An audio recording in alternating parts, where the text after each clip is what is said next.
Olá, boa noite.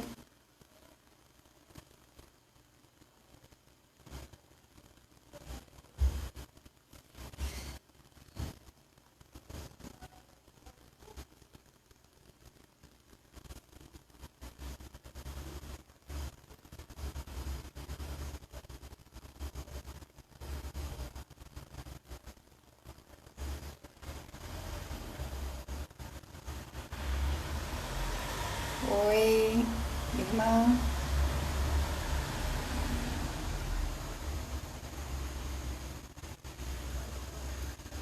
Hello.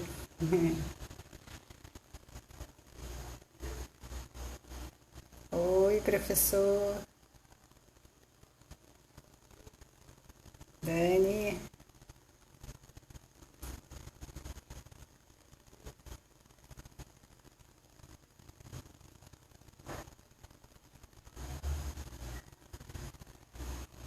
Esperando a Ana entrar.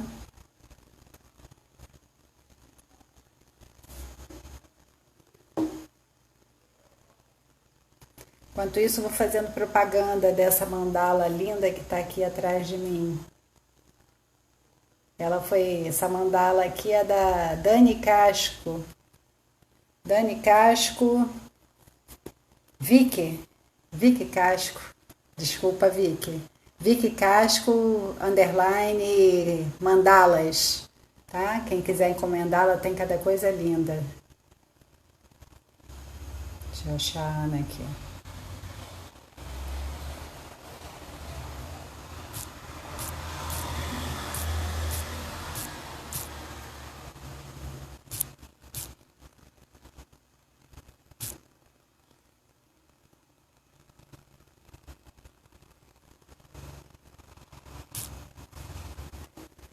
Tô aguardando a Ana entrar.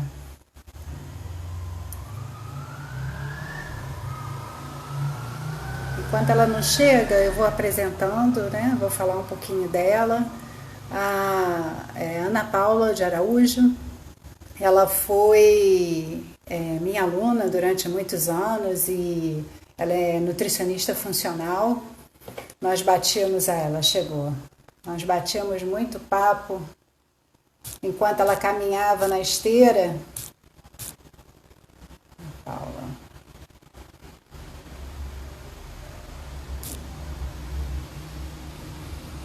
Paula, não sei por que eu não estou conseguindo te adicionar aqui.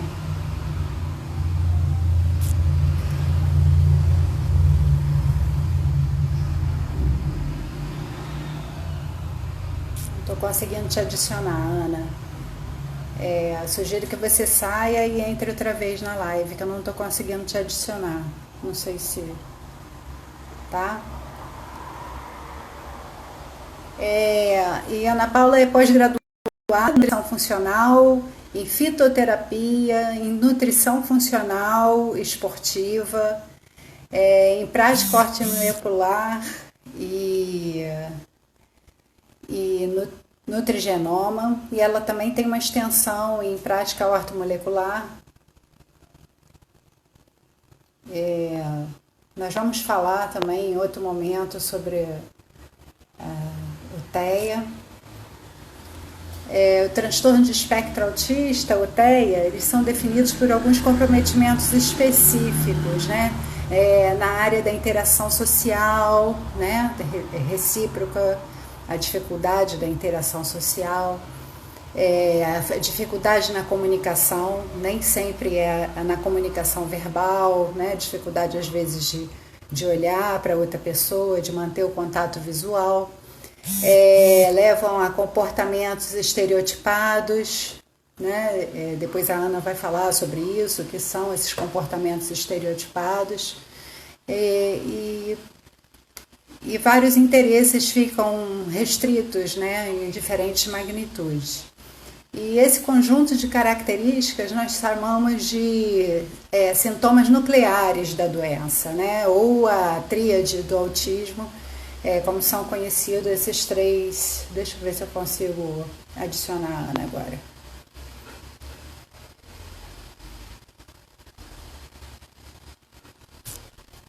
Ainda não. Enfim, vamos falar um pouquinho do sistema nervoso central, né, que é uma alteração neurológica. O sistema nervoso central apresenta uma diversidade de células diferentes, muito grandes, né? Só para vocês terem uma ideia, por exemplo, o coração e o fígado, que são órgãos nobres, né, possuem de 3 a 5 tipos de células diferentes. É, o, e centenas no sistema nervoso central. Não estou conseguindo adicionar, Ana. Vamos falando aqui até ela se ajeitar lá. Ana, eu não estou conseguindo adicionar você, tá? Não sei o que está acontecendo. Vê se você não curtiu a página, talvez seja isso, eu não sei.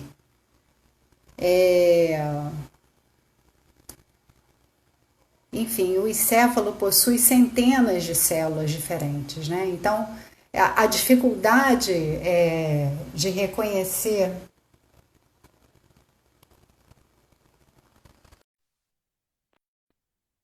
A dificuldade de reconhecer aonde está o processo, aonde está a doença, de doenças neurológicas. Oi, Aninha. Oi. Consegui. Pois é, Tudo bem? Eu não estou conseguindo entrar pelo computador. Eu estou conseguindo só pelo celular. Você está me ouvindo bem? Está travando. Está travando um pouco o seu sinal. Você não está conseguindo entrar? Eu não consegui pelo computador.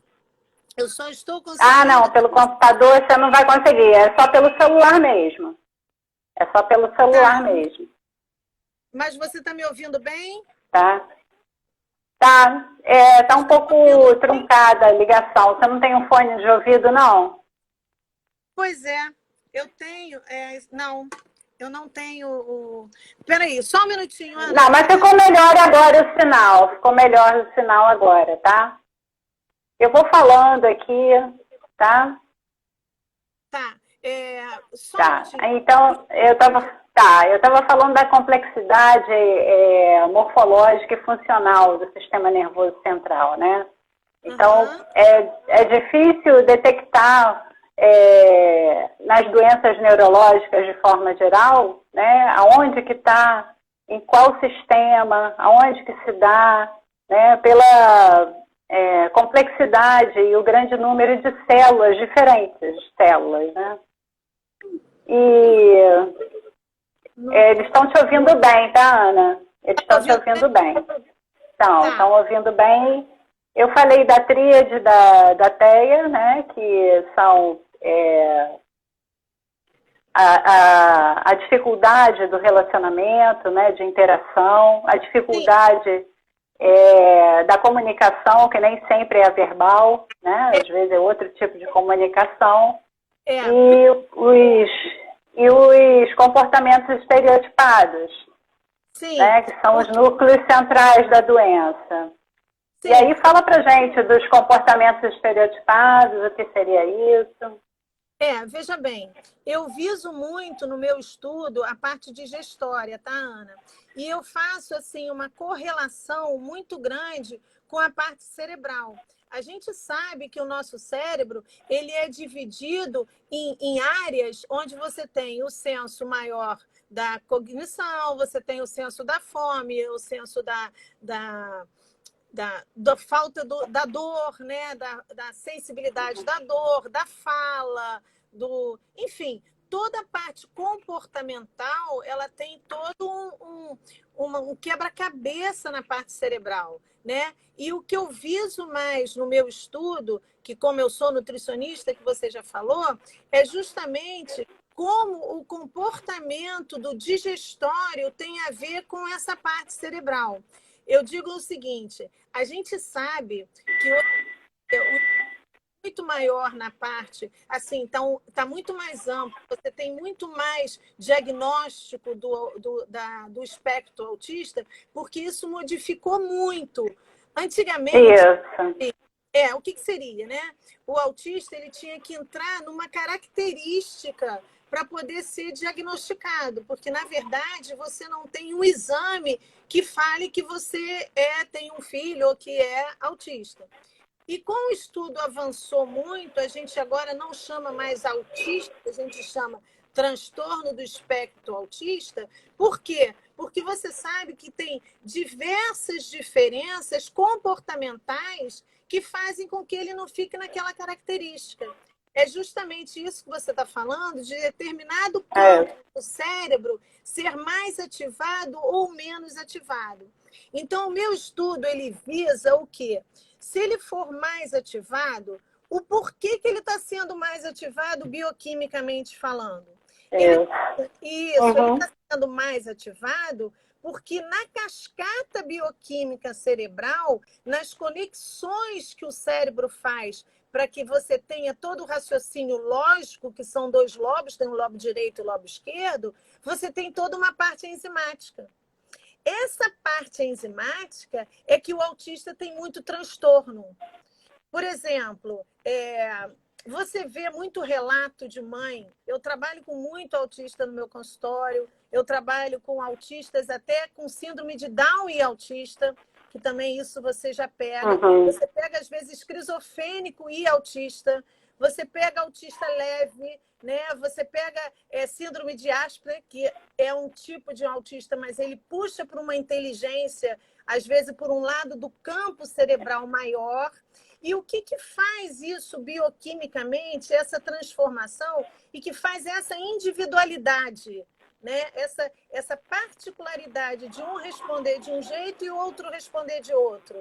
É justamente a parte toda do digestório, por incrível que pareça, e fazer uma conexão enorme do digestório com a parte cerebral. Ana, a Morena, na live anterior, ela explicou como que se dá essa interação entre cérebro e microbiota.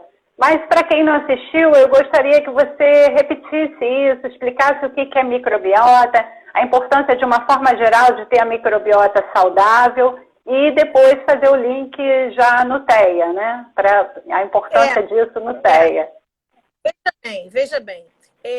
A microbiota, na verdade, nós temos mais números de bactérias, né, que formam a nossa defesa de organismo, mais do que número de célula. Essa é a verdade. A microbiota você tem em todo lugar do seu corpo, na sua mucosa, na vista, na boca, enfim, em todo lugar. A concentração maior, porque você não tem só a microbiota bacteriana, você tem protozoários, você tem outros micro-organismos, você tem leveduras, você tem uma gama muito grande de concentração na parte intestinal. É óbvio isso porque é um tubo, né? Na verdade, a gente consiste de um tubo digestório que vem desde a boca até o ânus. E é a parte onde tem um contato maior com nutrientes. Então, isso é assim, extremamente relevante, não só no transtorno do espectro autista, como qualquer pessoa.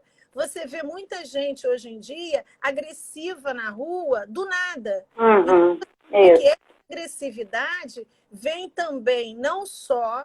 Claro, quando a gente foge um pouquinho e passa para a pessoa que não tem o transtorno do espectro autista, alimentação que não é adequada, fast food. O pior do fast food para mim é que você começa a acostumar a sua papila a puxar mais para o sal. Paladar pervertido, né? Eu tenho amiga que fala paladar pervertido. Porque o que acontece nesse seu paladar? Começa você fazer desse paladar uma coisa que você, quando vai comer um alimento que não tem aquele sabor, você acha que aquele alimento ruim, né? Assim, tipo, comida daquele restaurante não é boa. Por quê? Porque provavelmente é um restaurante um pouco mais natural. Então, a papila faz com que você faça essa... E com esse alimento que não seja bom, você faz um desequilíbrio na sua flora, na sua concentração de flora. E isso no transtorno do espectro autista, isso aí é, assim, primordial. Se você soubesse a diferenciação de um epitélio intestinal de uma pessoa que não tem o transtorno do espectro autista para um que tem o transtorno do espectro autista, para você ter uma ideia, ele parece um queijo suíço.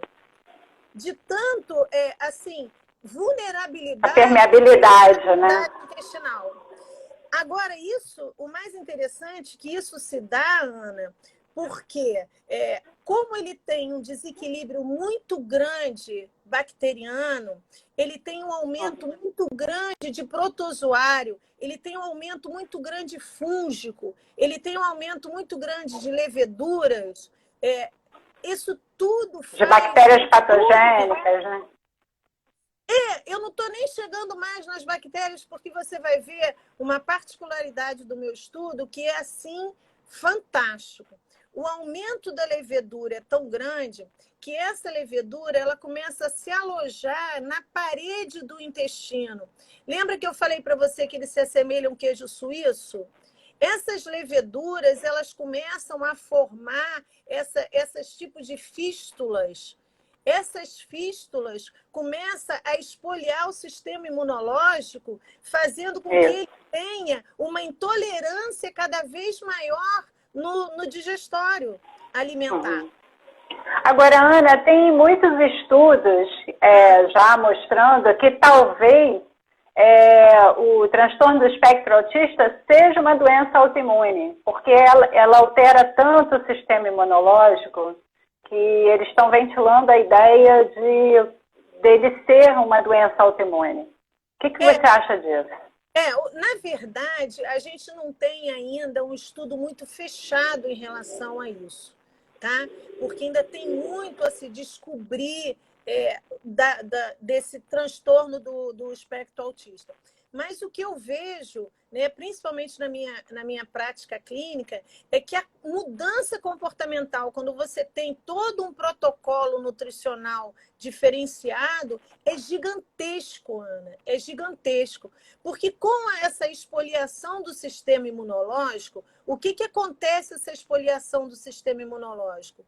Essa formação de fístula, você começa a degradar determinadas IgM, IgG, IgA, entendeu? Antigliadina. A antigliadina, sendo degradada, ela se assemelha um pouco... agora você vai entender até o porquê tem aquela polêmica do glúten para o autista, né? Isso, do glúten e da caseína. Da caseína. Da caseína, do leite, né? É bom explicar, porque tem gente que não é da área que está assistindo, tá, gente? A caseína é uma proteína do leite, né? E laticínios. Do leite, porque muita gente acha que é o açúcar do leite, né? E, na verdade, o açúcar do leite também não é tão bem digerido por ele, porque o açúcar do leite é a lactose. Na verdade, o que digere a lactose, ela fica em borda, em escova da vilosidade intestinal, que é a lactase. Como o autista a gente chama de intestino careca, porque ele tem um achatamento muito grande das vilosidades. Ele tem uma intolerância à lactose, porque ele tem diminuição na produção da lactase por causa do achatamento dessas vilosidades intestinais. Mas voltando agora para o glúten, para a pessoa entender um pouco essa polêmica de tira o glúten, tem médicos que levantam a bandeira de não tirar. É bobagem. O que acontece?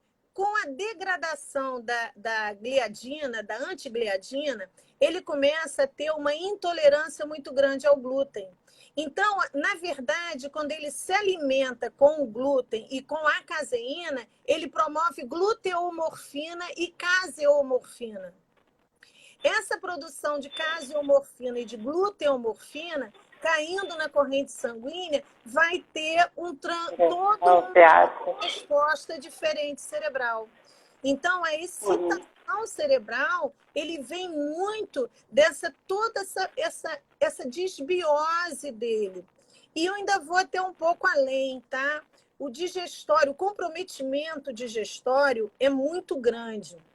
Você começa até a associar assim, a ser um pouco tardia, né? O diagnóstico. Mesmo agora, com tanto leque que nós temos, ainda é tardio. O que eu quero dizer? De 2 a 5 anos, né? A criança... Eu tenho uma paciente que só conseguiu diagnosticar o filho com 20 anos, né? Mas a característica, ela já começa a aparecer, acredito eu, isso na minha vivência clínica, que ela já começa a aparecer com a criança bem pequenininha. É porque é pouco perceptível. Tem muita criança, por exemplo, Ana, que ela desenvolve a fala, que ela desenvolve bastante parte motora e que de um momento para o outro ela estaciona, ela para. E ela regride. Mas por que ela regride? Por que isso acontece? Porque o digestório dela, até aquele momento, ainda estava tentando compensar todo aquele alimentação que ela estava. Me parece que toda a parte de... Enquanto ela está sendo amamentada, por exemplo, que é a parte da primeira infância, a parte de bebê, ela ainda está muito, assim, respaldada dessas enzimas que vão quebrar a parte alimentar. Só para a pessoa entender um pouco melhor, quando a gente come uma comida, o que a gente precisa daquela comida? Um nutriente, concorda? Para a gente tirar esse nutriente da comida, a gente precisa ter um digestório satisfatório, ou seja, uma parte para que ele se transforme em nutriente, libere os nutrientes, para que entre nos sítios de absorção na parte intestinal e na parte a partir do duodeno. Né? Então, você faz um quimo na parte do estômago, esse quimo começa a passar todo o seu digestório, todo o seu intestino delgado, e ali vai entrando pelas absorções para poder metabolizar o organismo, entrar na célula, formar proteínas, formar hormônio, enzima. Ana, eu estava... Tá, continua, por favor. Depois eu pergunto. Quando a gente faz, assim, um polimorfismo em determinadas enzimas, onde aquele espectro autista ele não consegue formar aquela enzima, isso vem com o tempo. Como ele vem com o tempo, conforme ele vai se alimentando, ele vai começando a ter um desconforto com aquele alimento. Aí passa o relato da mãe assim, esse alimento, mas de um tempo para cá ele está seletivo. Ele não aceita mais, ele chegava a comer, agora ele só come, por exemplo, alimentos amarelos. Por que isso? É muito fácil da gente entender quando a gente estuda bioquímica. Os alimentos amarelos, eles têm uma combinação de determinados nutrientes que, para a digestão dele, ele consegue digerir melhor. Então, ele não está diferenciando aquele alimento em amarelo pela cor amarela. Ele está diferenciando porque ele tem pela facilidade. Conforto, claro, ele tem um conforto na digestão daquele alimento. Então, ele começa a objetivo e bioquimicamente ele não tem assim a produção enzimática satisfatória para quebrar. Então, o alimento começa a ser um agressor. Então, é um agressor, ele mesmo ele rejeita aquele tipo de alimento. Entendeu? Ana, a gente sabe, e já foi dito aqui, a respeito da influência do sistema digestório no sistema imune. Né? O sistema digestório da criança, do indivíduo com espectro autista, ele já é diferente? Ele já nasce com esse sistema, com essa fragilidade no sistema, essa permeabilidade intestinal? Eu acho que não, tá, Ana? Eu acredito que não. Até por isso que é tardia o aparecimento da sintomatologia. Por exemplo, a seletividade alimentar, não é tão tardio, por exemplo, o olhar perdido. Isso você já observa no neném. Porque quando o neném está amamentando, ele está te olhando. E às vezes quem tem um neném com espectro autista, ele não está, ele está com o olhar mais vago. Mas é uma coisa tão sutil que a mãe não percebe. Toda essa decorrência de microbiota, eu acho que começa a surgir quando ele começa a se alimentar. O que eu acredito que ele já tenha são polimorfismo, ou seja, diferença na produção enzimática no digestório alto. Por exemplo, uma criança que não tem o espectro autista, ela tem a parte enzimática do digestório alto, porque é como eu te falei, a gente é um tubo, né? O digestório baixo, o digestório intestinal, ele precisa que o funcionamento do digestório... Porque senão, o que acontece? Se você tiver um polimorfismo enzimático por um determinado nutriente, você não vai quebrar aquele determinado nutriente satisfatório para entrar no sítio de absorção. Esse nutriente é uma molécula maior. Sendo uma molécula maior, vai sendo utilizada todo pela microbiota. E o que vai fazer com essa microbiota? Ela vai alimentar mais uma parte, uma gama da microbiota do que a outra, trazendo um desequilíbrio, que a gente chama de disbiose. Esse desequilíbrio é que vai começar com o decorrer do tempo e a criança vai desenvolvendo. Eu acredito que essa parte toda intestinal, que a gente sabe que é fundamental no tratamento do transtorno do espectro autista, venha por polimorfismo enzimático da parte superior. Entendeu? Eu acredito que os meus estudos, eu chegue a essa conclusão. Essa é a conclusão que eu faço em trabalhar tanto tempo com o espectro autista e, graças a Deus, ter, assim, muito sucesso. Resultado positivo, né? Então, quando você começa...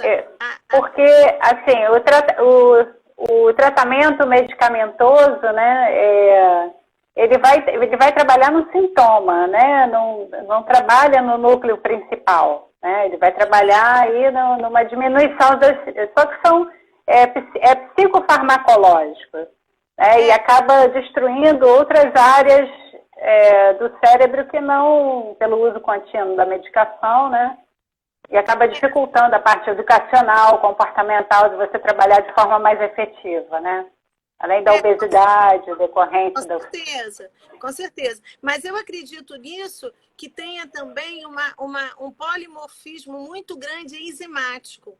Porque essa parte cognitiva do cérebro, ela precisa de ter descargas bioquímicas. Essas descargas bioquímicas, elas são muito estimuladas enzimaticamente também.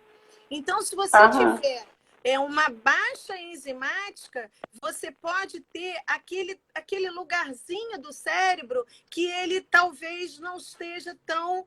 a cascata não seja tão efetiva. Por exemplo, eu tenho um autista que não sente dor.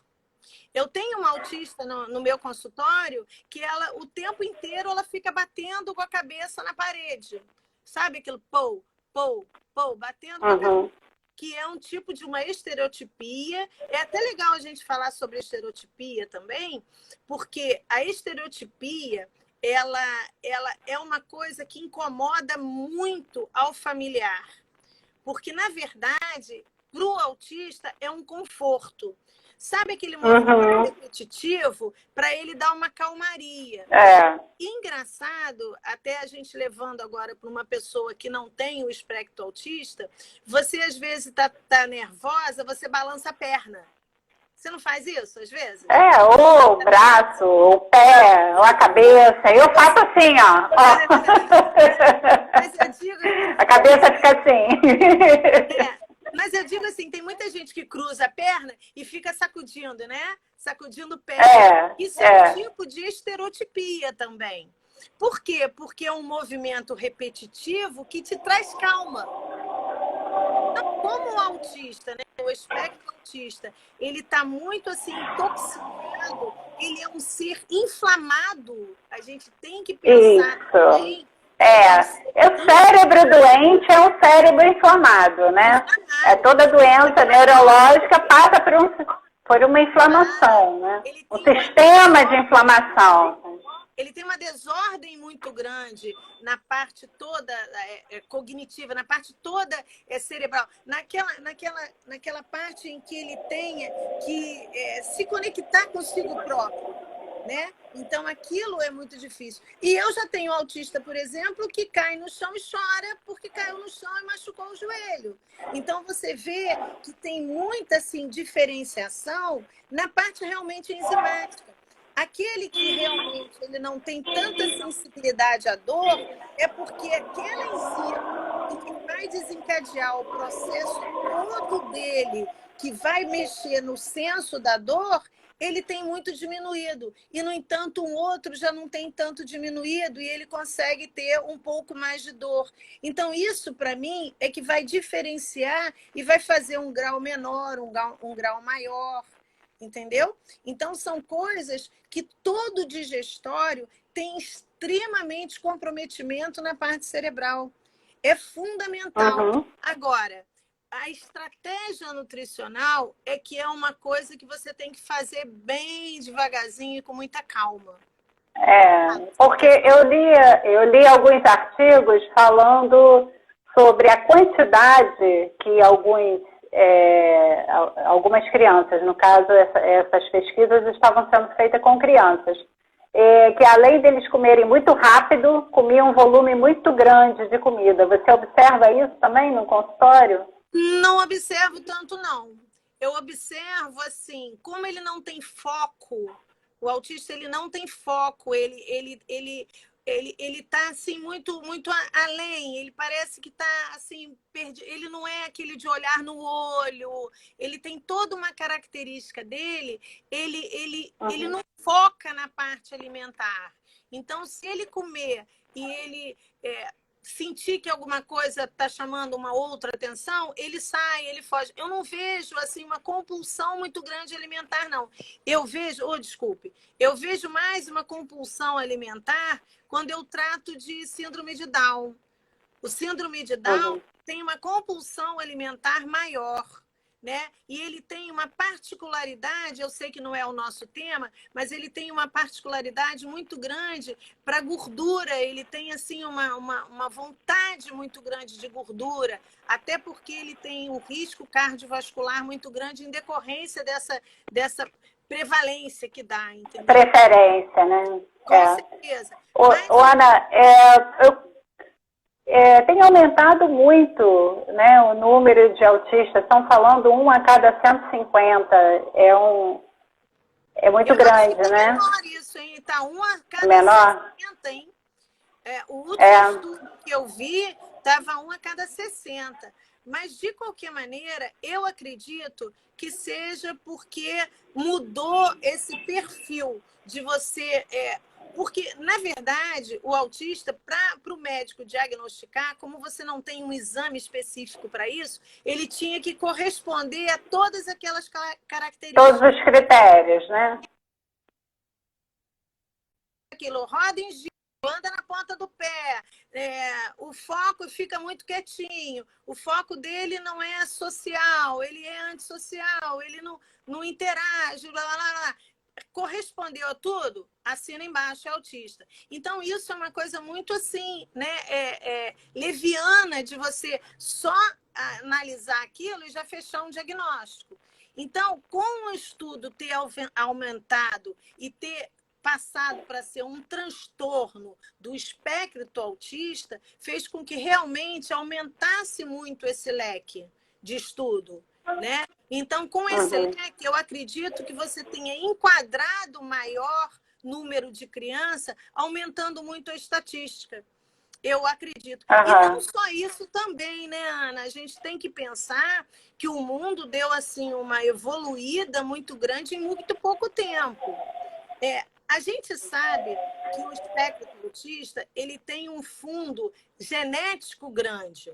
Mas a epigenética, hoje em dia, ela é muito expressiva. né? Você Uhum. tem um gene, né? Uma gama de gene, mas dependendo do seu comportamento, você pode fazer com que aquele gene se expresse mais ou que aquele gene se expresse menos, que é a epigenética. Então, por exemplo, com a radiação, né, com alimentos com muito agrotóxico, até próprio mesmo a aviação, não parece nada, mas antigamente você não tinha tanta aviação, né? Você tinha poucos aviões circulando. Você E nem tantos carros também, né? Nem tantos carros. Mas eu falo mais o avião, porque o que acontece? O avião ele vai interferir muito na atmosfera, na frequência, né? De mudar até a configuração da nuvem e fazendo com que a chuva fique mais ácida. Essa chuva mais ácida, ela vai entrar naquele solo e vai ter uma mudança comportamental naquela terra, que vai mexer. Os mais radicais dizem que o alimento, mesmo que não se faça uso de agrotóxico, ele já não é o mesmo de antigamente pela mudança do solo, né? Eu falo assim, não, só me conta coisa que eu possa controlar. O que eu não posso controlar, eu não quero nem saber. Mas, Ana, fala aí pra gente, assim, contraindicado glúten, leite e laticínios de forma geral, né? Agora, para o indivíduo de baixa renda, o que ele pode usar? Nossa, ele pode usar para substituir.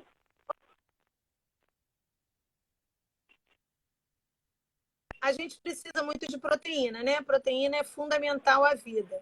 Então, o que acontece que você pode substituir? Você pode fazer leite de quinoa em casa. Aí você vai falar para mim o seguinte: poxa, Ana Paula, mas a quinoa orgânica não é uma coisa muito barata, mas rende demais, Ana. Entendeu? Com um pouquinho de quinoa, você faz litros e litros de leite. E você está dando um suporte extremamente proteico para aquela criança. E você vai ver que ele não vai ter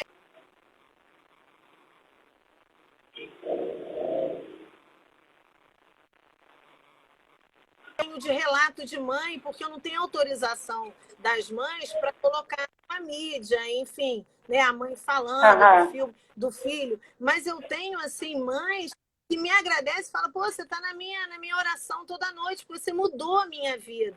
Eu tenho autista, Ana, que ou ele dormia às 18 horas e acordava meia-noite e não dormia mais, ou ele dormia meia-noite e acordava às 6 da manhã e não dormia mais.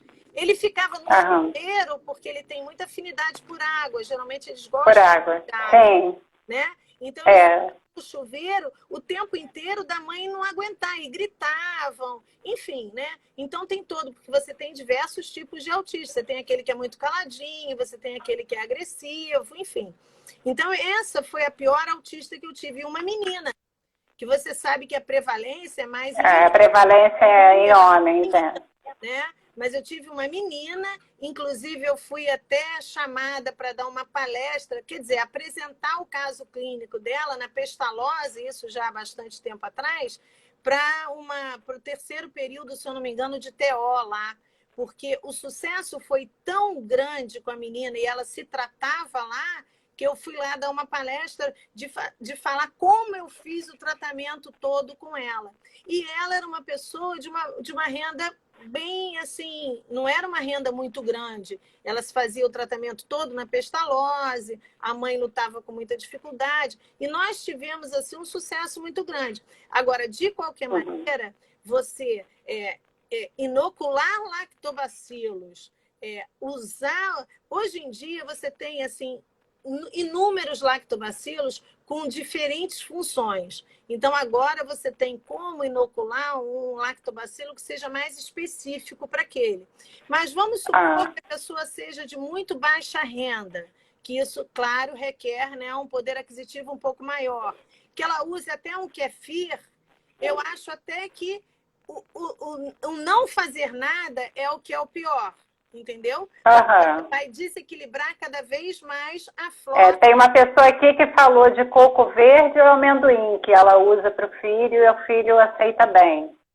Pois é, mas eu acho que de repente ela poderia. O amendoim é extremamente alergênico, tá? Ele tem um poder alergênico muito grande. E ele tem também um poder fúngico muito grande, como toda oleaginosa.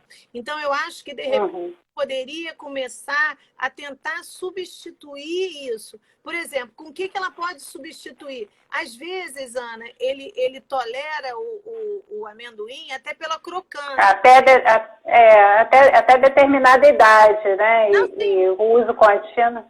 Até pela crocância. O que eu dou de sugestão para ela, né? Ela compra grão de bico e ela vai fazer o seguinte, ela vai cozinhar o grão de bico, depois que ela cozinhar o grão de bico, ela vai colocar ele numa assadeira e vai torrar ele. Ela vai fazer tipo crouton de grão de bico e vai tentar, a princípio, até colocar um pouco do amendoim, mas um pouco do grão de bico. Para ir trocando aos poucos. Depois ela vai começar a desmamar um pouco o bico. Então, são estratégias que a gente pode experimentar e que realmente dá certo. Mas uma coisa que eu falo para todas as minhas mães, né, que eu trato desses autistas e que são minhas amigas, acabam sendo minhas amigas, que se a gente não vai conseguir mudar o comportamento nutricional se a gente não tiver uma intervenção no digestório. Por quê? Porque se ele continuar com o desequilíbrio dele na flora intestinal, com mais produção de levedura, ele vai continuar no mesmo ciclo e ele não vai querer substituir o alimento. Por exemplo, ele é seletivo e só come o alimento X. Porque a microbiota dele está fazendo com que ele queira aquele alimento X. Então, se você mudar a microbiota dele, você usar antifúngico, eu gosto muito de usar óleo de orégano, que é extremamente antifúngico. Então, usar óleo de quê? Orégano. Óleo de orégano. Óleo de orégano é fácil de encontrar. Então, você usar óleo de orégano, você usar todo esse protocolo, usar uma glutamina, que a glutamina é fundamental para que você melhore toda a permeabilidade do intestino. Então, você melhorar isso tudo e inocular lactobacilos, aí ele começa a não ter tão desconforto para outros tipos de alimento. Aí a mãe consegue trocar, entendeu? Deixa eu tentar ser Não, do essencial, como assim? Eu não entendi a pergunta. Tem uma pergunta assim, essencial, como assim? Se isso é essencial? Sim, é essencial. Alguém perguntou assim, essencial, mas ficou o essencial. Não estou entendendo o que é essencial. É essencial que melhore a microbiota? Eu acredito que sim. É isso. É essencial. Veja bem, Ana, o que faz o não ter sucesso na mudança nutricional? A gente sabe que ele é seletivo. A gente sabe... óleo essencial de orégano. Ela está perguntando se é óleo essencial de orégano. Eu costumo usar óleo de orégano. Você compra no Mundo Verde. Óleo vegetal, tá? É óleo vegetal, Nanda. Óleo vegetal ou o próprio orégano. Eu uso bastante orégano, em tudo eu boto orégano. Mas aí que tá. Quando você usa o orégano, a concentração dele é menor do que do óleo. Então, se você quer ter um efeito terapêutico, a utilização do orégano só, você não vai ter o sucesso. Entendeu? Pela concentração. Então, o óleo, você tem uma concentração muito maior do que só você macerar e usar na alimentação.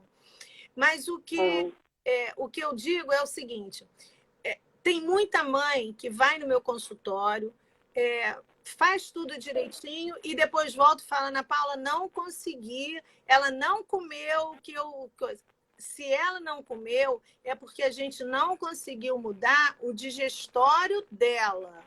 É importante a gente usar vitaminas e minerais. Por que é fácil da gente entender que ela precisa usar uma suplementação de vitaminas e minerais? Porque vitaminas e minerais, Ana, eles são precursores enzimáticos. Então, se a gente sabe que ele tem uma dificuldade enzimática para digerir algum tipo de alimento, se você der um precursor para ele, ele vai produzir o que ele tiver que produzir. É claro que se ele tiver um polimorfismo numa determinada enzima, ele não vai produzir isso que eu ia perguntar. polimorfismo.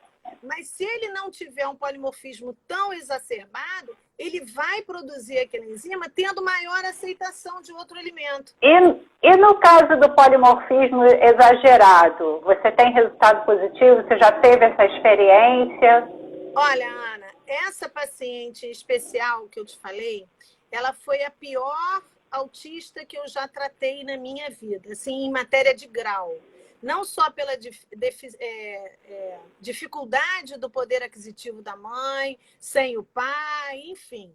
Ela foi adotada com dias, então, quer dizer, ela sendo adotada, você não tem nem referência de genética, porque a mãe não... E nem de gestação, nem nada, né? Não tem referência nenhuma. Então, eu peguei uma criança totalmente no escuro. Para você ter ideia, o meu consultório fica numa vila, né? Ela vinha se batendo na vila inteira, ela vinha tipo se quebrando, se jogando no chão, era assim uma coisa absurda. Só que quando eu comecei a inocular lactobacilos, eu até nesse momento, eu entrei em contato com uma farmácia que eu gosto muito, enfim, a dona da farmácia é minha amiga, e falei, cara, eu tô com um problema sério na mão. Eu tô com uma menina, o poder aquisitivo é muito baixo, eu preciso de determinados suplementos. Você tem como fazer um abatimento bem grande para ela? E ela foi, assim, de uma gentileza muito grande, forneceu a princípio e depois ela fez um desconto muito maior. Essa criança, no primeiro contato, para você ter uma ideia, eu marcava com ela 7 horas da manhã, porque ela não podia esperar. Ela não comia com talher, porque ela podia se ferir com o talher, ela não se vestia, não trocava roupa, porque se ela entrasse com a mãozinha no lugar errado, ela queria rasgar, ela se batia toda. Então, foi o grau mais assim severo que eu peguei. Na primeira consulta, eu entrei em contato com a farmácia, ela conseguiu fazer tudo. Na segunda consulta dela, que foi, se eu não me engano, em novembro, mais ou menos, não desse ano passado, não, já tem um tempo atrás. Ela entrou andando pela vila direitinho, sentou na sala de espera e a mãe falou, olha, você mudou a minha vida, Ana Paula. Ela está com outro comportamento. Ela levou até um presente para mim, uma carteira, me contou, ela quase não falava. Ela se expressava muito mal, ela se expressava através da irritabilidade que ela tinha. Ela me contou que ela mexeu com o cachorro, que o cachorro mordeu ela. É claro que ela me contou do jeito dela. A mãe foi... Do jeito dela, né? A mãe foi falando o que ela estava. Mas ela me contou, ela me abraçou, ela me deu um presente que foi uma carteira. Então, você vê que a toxicidade dela diminuiu assustadoramente. E com isso, a melhora do comportamento, né? Claro, ela começou Estou tentando ver a hora. Ela começou a comer de colher, Ana. Então, só para eu concluir, que foi muito interessante, isso foi em novembro. Quando chegou em dezembro, que ela tinha uma outra consulta comigo, ela veio se batendo na vila toda de novo. Pá, pá, pá, pá, pá, batendo em tudo, quebrando tudo. Falei, meu Deus, o que que houve, mãe? Ela estava tão bem, o que que aconteceu? Ela falou, Ana Paula, o que aconteceu foi para eu dar mais credibilidade ao seu trabalho. Porque ela está no colégio, teve o encerramento do colégio de dezembro, ela roubou um pão, com esse roubo, ela foi para trás do colégio, comeu o pão inteirinho. Para você ver que a toxicidade do glúten... Nossa, do glúten... É tão grande que ela descompensou. Então, ela voltou se batendo toda... Nossa... Então, nós tivemos que fazer... Que história linda, Ana. Não, eu tenho... Né? Eu tenho que falar mesmo desse caso. E eu tenho até depoimento da mãe, porque eu não tenho autorização para colocar, mas eu tenho depoimento. E foi esse o caso clínico que me fez ir para a Pestalozzi e apresentar lá. Entendeu? Então, tem uma pergunta aqui. Eu posso usar kefir de leite de coco e kombucha para melhorar a flora intestinal? Olha, pode usar. Eu vou falar que não é o ideal, porque o estudo avançou tanto que a gente já tem cepas de lactobacilos que são mais específicos para que você mude todo esse...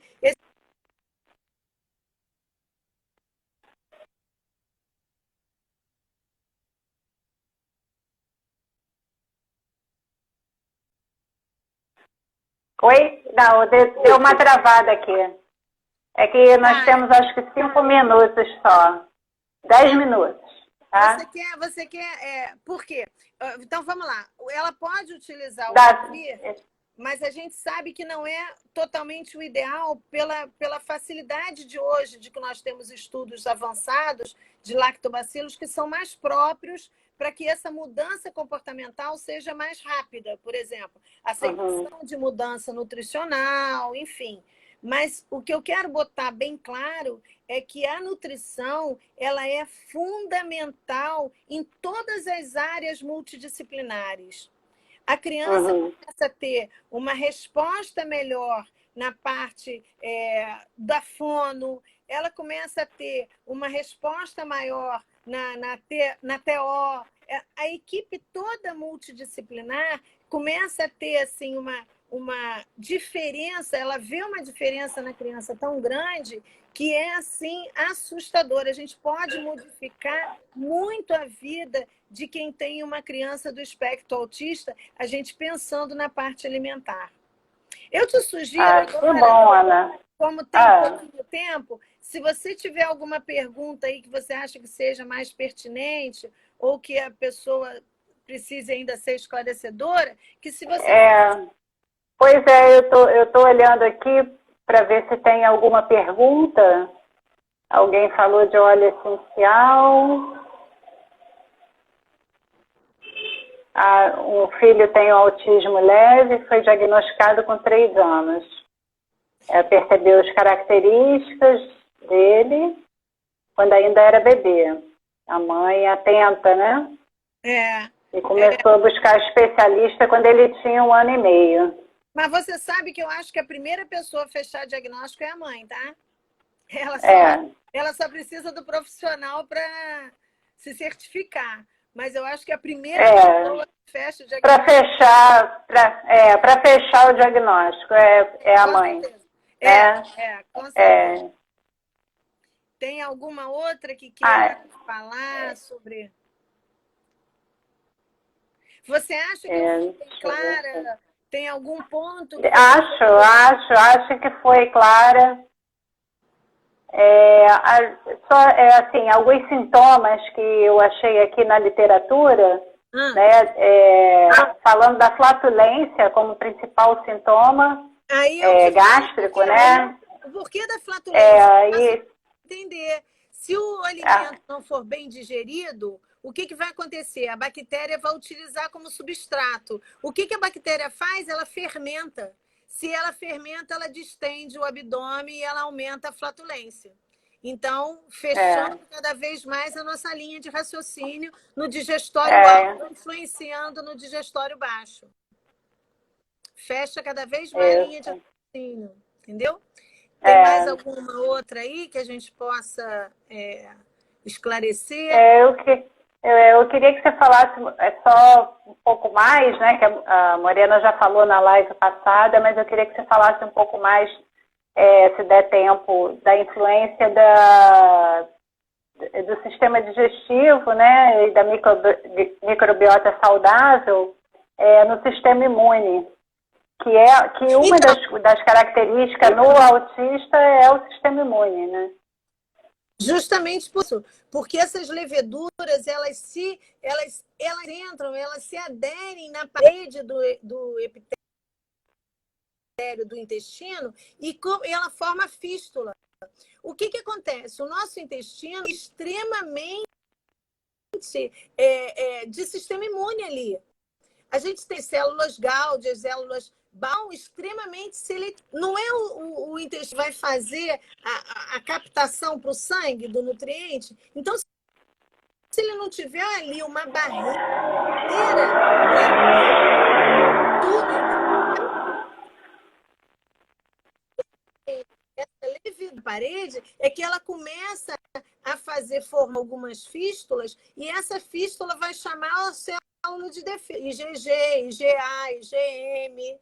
Então, você começa a ter toda essa intolerância, essa alergia, essa parte toda do sistema imunológico, porque o intestino está sendo agredido. Ele está no sistema de intestino careca, como a gente chama. Então, essa parte do sistema imunológico, ele está sempre sendo ativado, porque aquilo ali não para. Ali não para. A criança está sempre com o intestino ruim. Por isso que o uso da glutamina, por isso que o uso da lactobacilos perfeitos, você mudar a seletividade nutricional, fazer essa estratégia do amendoim, usar o grão de bico, e tem como tudo isso mudar. Agora, se você não tiver mudando a microbiota, usando uma glutamina, usando às vezes até enzima digestiva, tem muito autista meu que eu uso enzima digestiva. Eu uso o quê? Papaína, bromelina, que é do mamão-paia, que é do abacaxi. Por quê? Porque eu tanto no sistema digestório, para que quando chegar no intestino, que é o sistema digestório baixo, ele tenha toda uma resposta de não agredir tanto a parede do intestino. Tá? Então, é muito importante que a gente pense na parte digestiva alta para a saúde digestiva baixa. Tá bom? Tá bom, minha linda. Muito obrigada. Que nós estamos o tempo estourando. O seu Instagram é Ana Paula Araújo Nutricionista, é isso? O seu Instagram, Ana Paula Araújo Nutricionista. E eu vou gravar essa live e vou disponibilizar no YouTube, tá? Na Ana Matos Wellness. Não, é Ana Paula Tricão.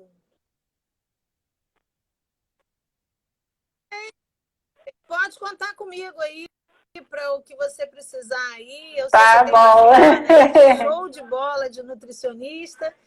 A gente dividir esse conhecimento. Esse conhecimento. Pelo convite. Gratidão, Aninha. Um prazer sempre falar com você. O que precisa. Obrigada.